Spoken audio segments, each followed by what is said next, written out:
Olá, professores, bem-vindos novamente à nossa formação, juntos aqui com o nosso encontro sobre programa de recuperação e aprofundamento. Nós estamos trabalhando, então, com os sextos anos.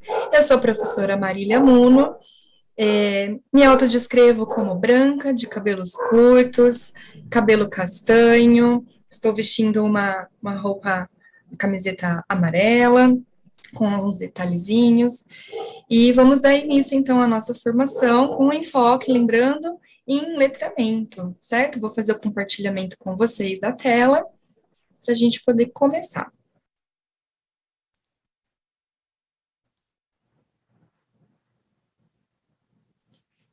Então, pessoal, nossa formação para professores, né, de recuperação e aprofundamento, conforme proposto pela Secretaria Estadual da Educação de São Paulo, sempre lembrando, então, que nosso enfoque, o tema central é letramento, por base nas ações pedagógicas, e o componente curricular de língua portuguesa, estamos trabalhando, então, com um sexto ano. Hoje o nosso tema vai ser a sequência de atividades 3, tá certo?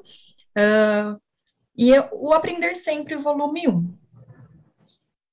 Então, temos aí o caderno Aprender Sempre, de língua portuguesa. Vocês já sabem que para acesso, podemos entrar no site da EFAP, tanto a apostila do professor, quanto a apostila do aluno.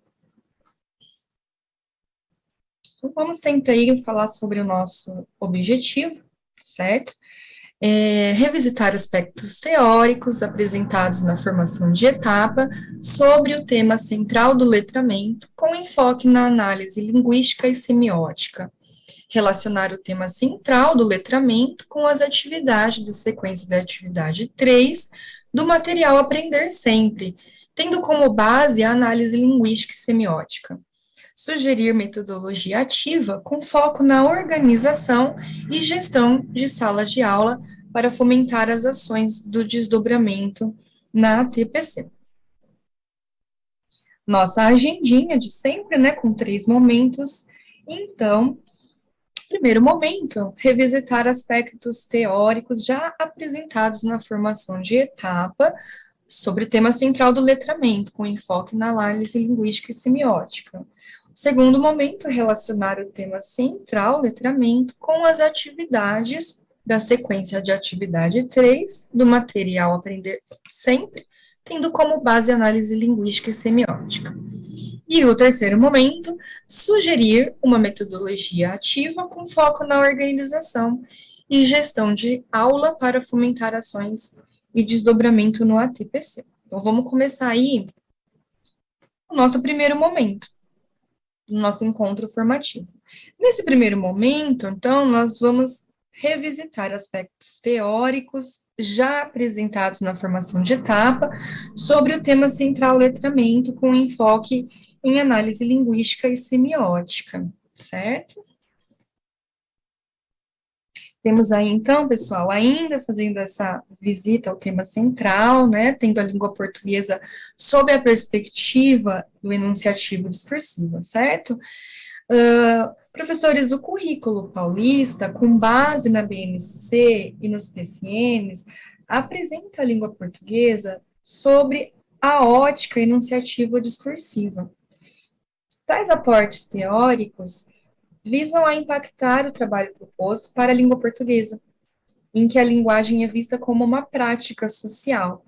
Por isso é fundamental considerar todos os eixos, né? A leitura, produções de texto, oralidade, análise linguística e semiótica.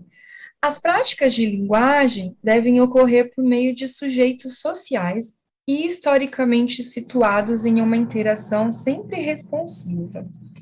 Ressalta também a necessidade da articulação desses eixos para promover uma aprendizagem preocupada com a formação integral dos estudantes, de maneira que possam dominar a leitura e a escrita, além de usar a língua em diferentes contextos de interação, em diferentes campos da atividade humana, para argumentar e defender pontos de vistas de forma ética, além de, a partir da reflexão linguística e semiótica, construírem sentidos em suas práticas de leitura e escrita, bem como saber usar a língua de forma consciente com o domínio dos recursos que ela oferece a eles. Então, em razão disso, as escolas precisam priorizar as práticas sociais de leitura e de oralidade, de produção textual e de análise linguística e semiótica. Então, aqui, pessoal, alguns pontos importantes que a gente vai destacar, certo? O currículo paulista, né, sobre a linguagem da ótica, da análise linguística e semiótica, ele diz para a gente que, ele orienta, na verdade, tá, que as práticas de análise linguística permitem realizar a distinção de traços e significados dos textos a serem estudados, além também de incluir os componentes de língua inglesa, arte e educação física, propondo a compreensão dos usos da língua de acordo com as especificidades de cada um deles, a partir dos objetos de conhecimento específicos para as habilidades de cada área de estudo.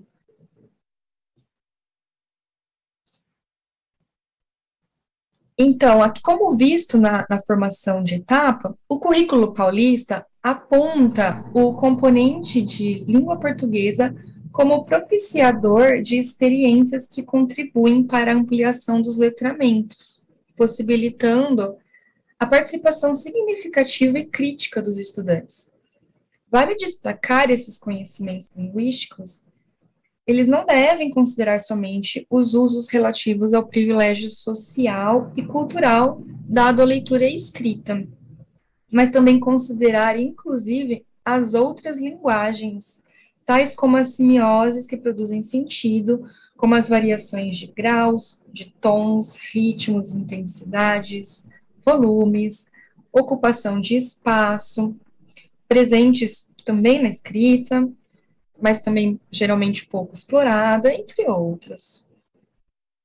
Agora nós iremos para o segundo momento, certo? Nesse segundo momento, então, nós vamos fazer a relação do tema central, letramento, com as atividades propostas nas SA3 do Aprender Sempre, então, tendo como base a análise linguística e semiótica.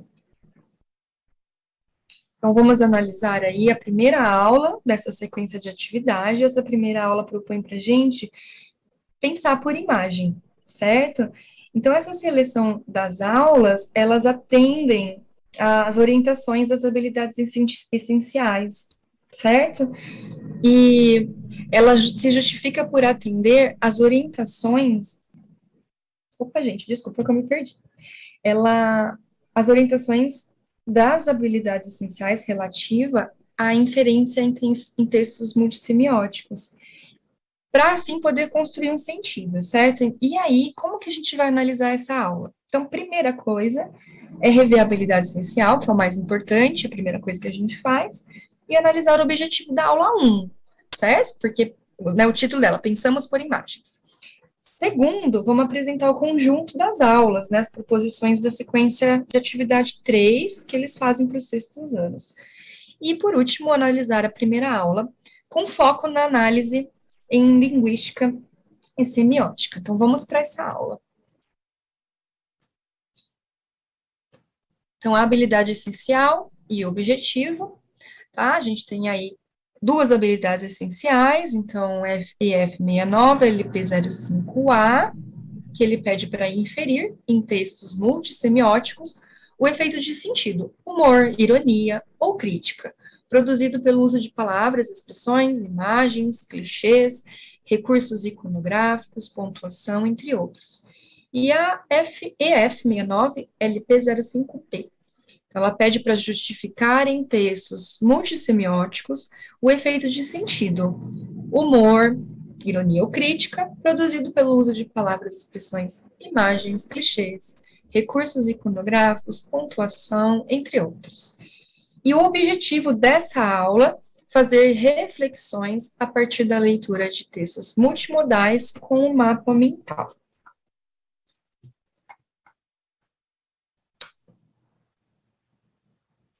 Então, aqui, né, a proposição da aula, sempre tem para vocês um conjunto de 8 aulas, certo? Então, nesse caso, iremos avaliar somente a primeira, por enquanto, certo?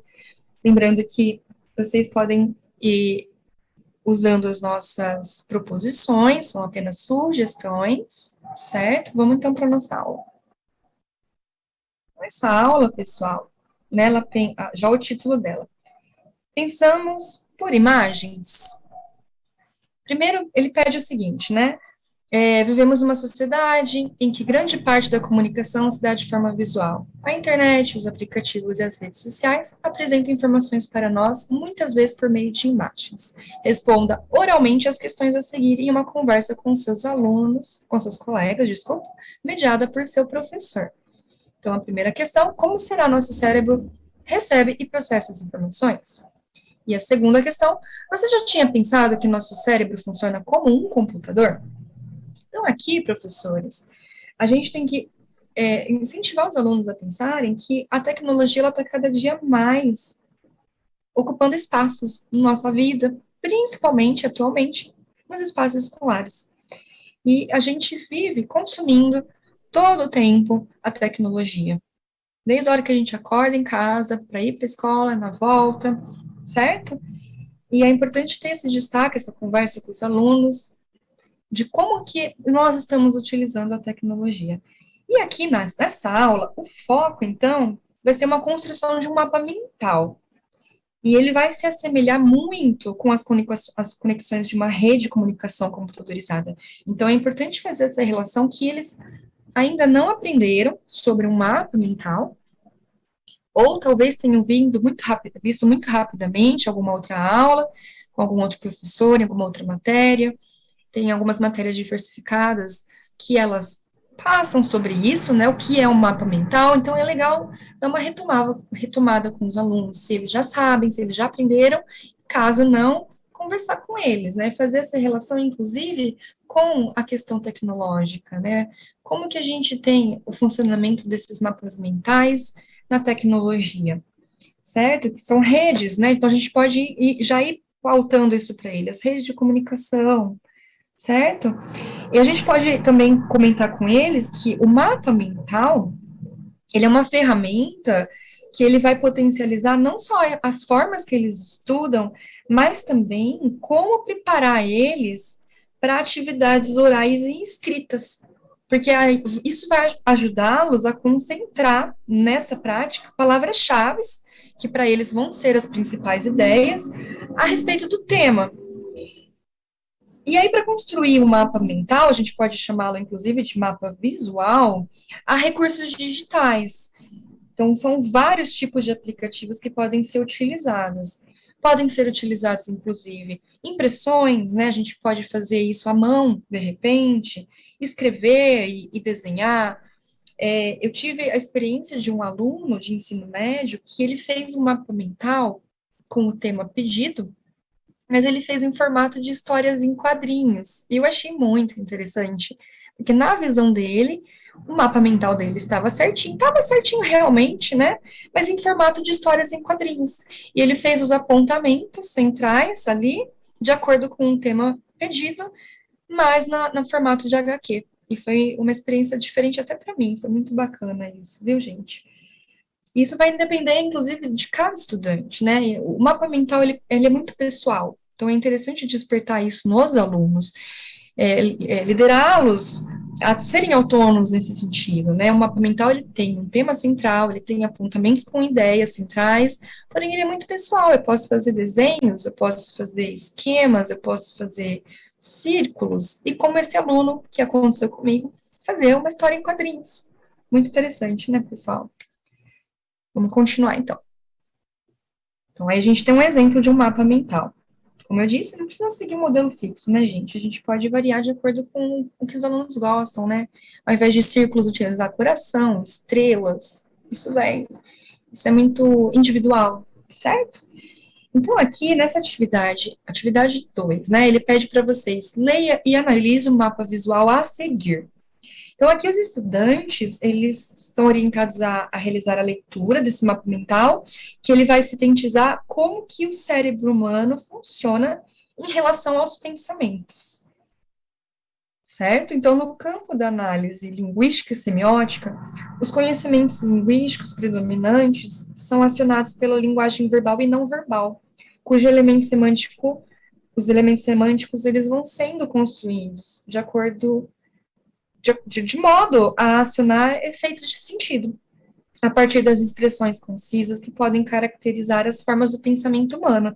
Então, a gente pode elencar aí nossas ideias que se conectam, relações entre os conceitos, como que a gente faz isso de forma automática, como que a gente classifica as informações. Nosso pensamento, ele não é um pensamento linear, né? A gente pode ir pensar no agora, voltar lá para o passado, ir para o futuro.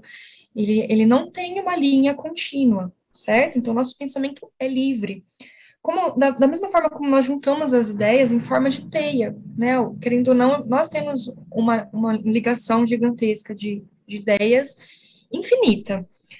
E como a gente faz essas conexões, como a gente cria essas conexões, como criamos imagens, como a gente dá os nomes para as ideias e as palavras-chave que vão se ligando umas com as outras, certo? Então, vocês vão fazer uma discussão sobre tudo isso com a turma. A ideia é analisar, entender como que funciona, inclusive fazer esses apontamentos junto com eles, para eles entenderem. E aí, né, levanta esses conceitos todos, né, como que a gente funciona, como que o nosso pensamento, como que o nosso cérebro funciona. E aí é legal organizar a turma em um semicírculo para que eles possam socializar as ideias deles, as respostas que eles têm, e comentar também, né, como que a internet, né, como o nosso cérebro e a internet trabalham de maneiras associadas, né, eles têm essas associações de ideias, de imagens que se relacionam umas com as outras, e a gente entra num site que está ligado com outro site, fazer essa relação do pensamento, do cérebro humano com a internet, que eles já têm conhecimento, né, e vale também destacar como que é importante fazer a construção desses mapas mentais para eles estudarem, né? Principalmente quando eles vão fazer uma apresentação, seja ela uma apresentação em debate, seja ela uma apresentação oral, independente essa apresentação deles, para eles terem mais firmeza, né? Mais confiança na hora de se apresentarem, para eles não se perderem, certo? Bom, aqui, professores, a seleção dessa aula, aula 6, certo? É uma habilidade essencial, então, que a gente vai avaliar e analisar os objetivos dessa aula e apresentar também para vocês o conjunto dessas aulas e fazer análise com um foco na análise linguística e semiótica. Então, vamos ver essa aula 6 nesse momento, como que ela funciona. Então, nós temos as mesmas habilidades que foram pedidas na outra aula, na aula 1, certo? E o objetivo dessa aula, identificar e empregar em textos multissemióticos efeitos de sentido produzidos pelo emprego de palavras como onomatopeias. Planejar e produzir textos multissemióticos. Opa, voltar um pouquinho, calma que foi rápido. Então, aqui, pessoal, opa,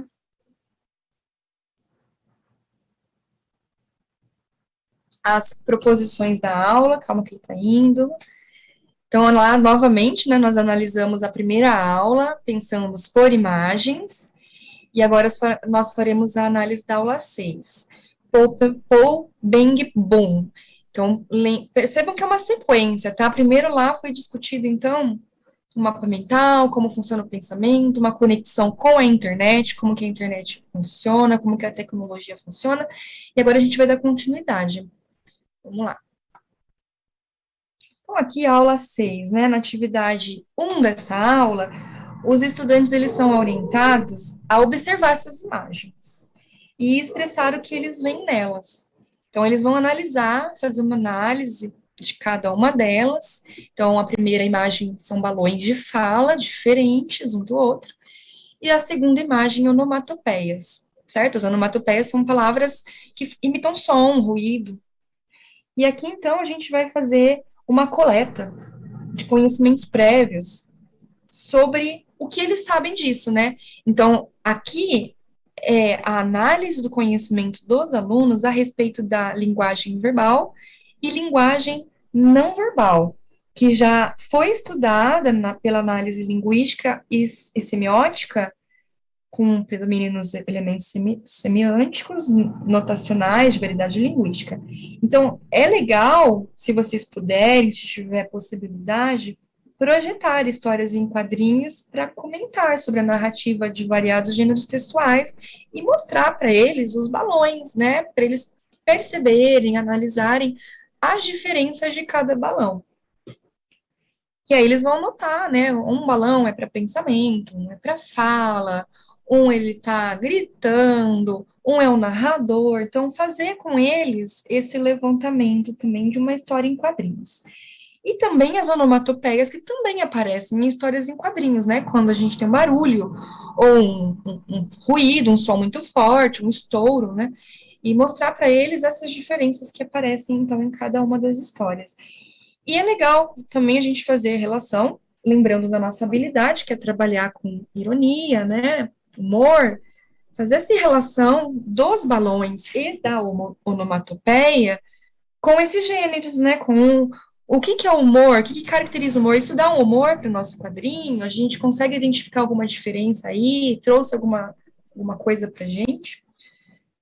Tem também a questão do duplo sentido, né? Que a gente pode fazer essa análise junto com eles. A história em quadrinho, ela traz infinitas análises. Então, é legal, de repente, vocês fizeram uma história em quadrinhos que não tem muita coisa, mas analisem com eles. É muito importante isso, às vezes eles já tiveram contato e eles conseguem passar isso para vocês. Então, a gente tem muitas questões a levantar, né? A questão de regionalidade, às vezes tem alguma gíria, alguma palavra errada de algum personagem específico. Então, a gente sempre tem uma análise diferenciada para fazer com esses alunos e mostrar para eles as características feitas na história em quadrinhos, certo? Então, aqui na atividade 2, né, continuação dessa aula, então a gente vai fazer já a análise, né, dessa linguística, dessa semiótica. E para realizar, então, aqui essa atividade, os estudantes, eles têm que planejar e organizar uma história em quadrinhos. Então, aqui é a vez deles de produzirem, certo? Então, gente, lembra que, né, eu sempre gosto de lembrar, a gente está falando de um sexto ano, né, no sexto ano, é sempre muito importante a questão de levantamentos prévios, né, fazer o conhecimento antes da atividade, né, como a gente acabou de falar, junto com eles, o que eles sabem do que a gente está apresentando, já viram alguma vez na vida, vocês já leram uma história em quadrinhos, já fizeram uma história em quadrinhos, às vezes eles já viram, mas nunca trabalharam, então, é muito interessante verificar isso junto com eles e esse momento de produção auxiliá-los, né? Dar um passo a passo. Lembrar, né? Eles vão montar uma historinha e a gente precisa ter um começo, um meio e fim. Pode ser uma tirinha só, né? Uma curta história, mas ela tem que ter começo, meio e fim, ela tem que ter sentido. A gente não pode produzir uma historinha sem um final ou sem um começo. Lembre-se sempre, tá, pessoal? É importante lembrarmos que para o sexto ano nós temos que ter comandas, nós temos que ter como fazer, nós temos que dar o passo a passo. Isso é muito importante para eles, tá? Então, essa mediação vai dar um reforço para toda a produção que eles fizeram. E ver também se de repente não é uma narrativa muito longa para uma história em quadrinhos, porque a história em quadrinhos ela é muito objetiva, ela é muito direta. E aí eles aprenderam a fazer narrativas e eles ainda estão presos com um narrador, né, com um personagem com uma fala muito longa. Então, essa mediação junto aos alunos é importante para lembrar que a história em quadrinhos ela é mais curta, ela é mais objetiva, e nem sempre é necessário de um narrador ali com a história deles. Então, sempre acompanhem eles nesse sentido, para eles também terem um norteamento na produção deles. Tudo bem? Então, continuando. Ainda nessa nossa aula, né, essas duas aulas que nós vimos agora, a aula 1 e a aula 6, né? Então, a primeira aula a gente falou do mapa mental, porque pensamos por imagens, fizemos a conexão junto aí com o mapa mental, né? E a aula 6 foi a produção, né? A análise das histórias em quadrinhos, dos balões de falas e pensamentos, das onomatopeias, a produção, né? Então, aqui a gente percebe, a gente pode afirmar que os gêneros multissemióticos trabalham com variedades linguísticas de maneira a explorar as linguagens verbal e oral, tá? Oral e escrita, na verdade, né? Então, a gente trabalha com eles a linguagem não verbal e a linguagem verbal e a linguagem verbal, não, desculpa, a linguagem verbal, a linguagem não verbal e a linguagem não verbal, tá? Ela tá tudo junto aí. A gente trabalha também com o visual, que é muito importante, a história em quadrinho, ela mostra alguma coisa para o aluno, ela tem o sonoro, né, a onomatopeia, ela trabalha com o som, o corporal e o digital. Então, os estudantes vão se tornando mais atentos a observar essa diversidade de imagens e em todos os textos que eles vão analisar. E essa maneira, ela vai ser construída para provocar um efeito de sentido neles. Tudo que eles vão ver, né, nos gêneros multimodais, multissemióticos, em qualquer tipo de leitura, né, em revistas, em jornais, na TV, na internet, certo? Então, professores, conforme a BNCC, o eixo da análise linguística semiótica, ela envolve os procedimentos e estratégias metacognitivas de análise e avaliação consciente durante os processos de leitura de produções, podem ser produções orais, escritas, multissemióticas, também das materialidades dos textos, que são responsáveis pelos efeitos de sentido, que vão se referir à composição dos textos, determinadas por gêneros, sejam orais, sejam escritos ou sejam multissemióticos, e pela situação de produção, seja no que se refere aos estilos adotados nos textos, com forte impacto nos efeitos de sentido. Então, no que diz respeito à linguagem verbal, oral e escrita, as formas de composição dos textos dizem respeito à coesão, coerência e organização da progressão temática dos textos, influenciadas pela organização típica de gêneros em estudo. Agora iremos para o terceiro momento. Nosso terceiro momento, então, vamos sugerir uma proposta de metodologia ativa com enfoque na gestão de sala de aula, certo? Para ser discutida no ATPC. Então, vamos lá. Aqui a sugestão que fica é a rotação das estações, tá? Então, vamos discutir um pouquinho. Alguns organizadores, como a Lilian Bassich, o Adolfo Tanzi Neto e o Fernando de Mello Trevisani, no livro Ensino Híbrido. O nome do livro é Ensino Híbrido, Personalização e Tecnologia na Educação. A metodologia rotação por estações, ela deve ser organizada em grupos. Isso vai permitir que o professor possa fazer a mediação de forma mais próxima, o que garante um acompanhamento mais eficaz para os alunos com mais dificuldades na aprendizagem. Então, eles vão receber um ensino mais personalizado, certo? E os autores, eles afirmam que o uso de recursos pedagógicos, didáticos e tecnológicos, tais como vídeos, celular, computador, leitura, trabalho individual e colaborativo, entre outros, também favorece a personalização do ensino, pois, como sabemos, nem todos os estudantes aprendem da mesma forma.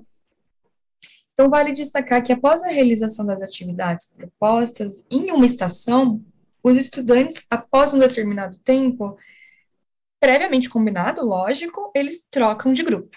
E esse revezamento continua até todo mundo ter passado por todos os grupos, certo? Então, aí, pessoal, aqui as estações, elas podem ser 3 ou 4, né, com atividades diferenciadas e desafiadoras, e podem ocorrer fora da sala de aula. Então, a gente pode ir para qualquer ambiente que vocês achem que fica de acordo com a aula. Laboratório de informática, para quadra, para o pátio, para um jardim, se tiver, tá certo? Aqui é muito importante vocês pegarem essa metodologia, que ela não é um fim em si mesma, tá? A gente pode imprimir um ensino-aprendizagem mais significativo. Para Zabala, né, um professor, ao se esforçar em ver a sala de aula como um espaço de aprendizagem diferente daquele que ela foi projetada, ele está provocando uma pequena disrupção no modelo atual de ensino, certo? E a sala de aula, ela não se assemelha a uma casa alugada, onde nada pode ser modificado.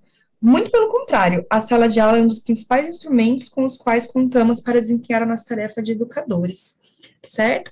Então, aqui é legal vocês não ficarem engessados dentro do mesmo ambiente, para que os alunos se sintam mais à vontade, ou até mesmo para despertar o interesse na participação dessa aula, né? Que de repente a gente faz uma atividade diferente, em um local diferente, desperta os alunos mais um interesse a mais, né? Uma empolgação a mais na nossa aula, certo? Então, aqui a gente tem um modelo de plano de aula com rotação por estações. Lembrando, gente, que é uma sugestão de aula, certo? Os professores vão ver se isso se adequa à aula deles, se de repente dá tempo, tem condições de fazer, se tem condições de sair, inclusive, da sala, tá bom? Porque existem alguns casos que não tem condições. Então, vocês vão ver as condições de vocês, da sua sala. Às vezes a sala também é muito tumultuada. Então, vocês veem as condições da sala de aula de vocês, da escola de vocês, e como que isso pode ser adequado, tá bom? Então, aqui, esse plano, né, de rotação por estação, ele foi adaptado de um exemplo que foi dado no livro da Lilian, né, o ensino híbrido, personalização e tecnologia por educação, não só da Lilian, tá, gente, mas do Adolfo, do Fernando também, e nesse modelo, além da organização das atividades, ele se destaca também muitos elementos importantes para a construção de um planejamento. Então, o nome do professor, a disciplina, a quantidade de aulas e de alunos, então é muito importante para conseguir separar os alunos em grupo, ter essa quantidade de alunos, senão também não tem uma organização, certo? Há também a possibilidade de se usar mais de uma metodologia ativa, tá? Então, vocês podem, de repente, usar a rotação por estações, um laboratório rotacional e sala de aula invertida. A sala de aula invertida que vocês já viram formações, é muito interessante também. Então, qualquer outra metodologia que, de repente, dá para vocês fazerem simultaneamente é interessante, tá bom? Além disso, também, aqui a gente tem os objetivos das atividades, os temas a serem discutidos. Também a personalização para que se possa coletar as evidências, que é muito importante, né? Relativa à necessidade de aprofundar ou de avançar as habilidades essenciais. Então, aqui a gestão da sala de aula. Essa metodologia, ela vai permitir a gestão da sala de forma mais organizada, porque ela vai orientar que os professores antecipadamente se planejem para os recursos que vão ser utilizados, ou recursos tecnológicos, ou recursos impressos, bem como quais deles são fundamentais para o ensino-aprendizagem, né, para ele ser concretizado. Em relação aos espaços também, é importante a gente destacar que, como eu já falei, né, não ficar somente em sala de aula, mas definir outros locais que dá para trabalhar, tá bom? Isso é muito interessante para os alunos. Então, tudo isso aqui vai oferecer uma tranquilidade, uma segurança, uma empolgação para esses alunos, tá? Então, é importante pensar que naqueles que eles não dominam as habilidades trabalhadas, que a gente pode também auxiliar nesse momento para instigar a auxiliá-los a melhorar, a superar essa dificuldade. Então, é fundamental planejar a quantidade das estações, acho que até umas 4 é suficiente, tá? Acredito que sim, nas quais também terão propostas as habilidades essenciais da sequência de atividade 3. Então, também, vocês vão discutir com a turma os papéis tanto do professor quanto dos estudantes, para gerar uma confiança neles, né, de o que eles vão estar fazendo, de se é isso mesmo, qual é o passo a passo para eles saberem depois, porque senão eles ficam muito ansiosos, né? E também atribuir responsabilidades para eles na hora deles produzirem esses trabalhos que eles farão.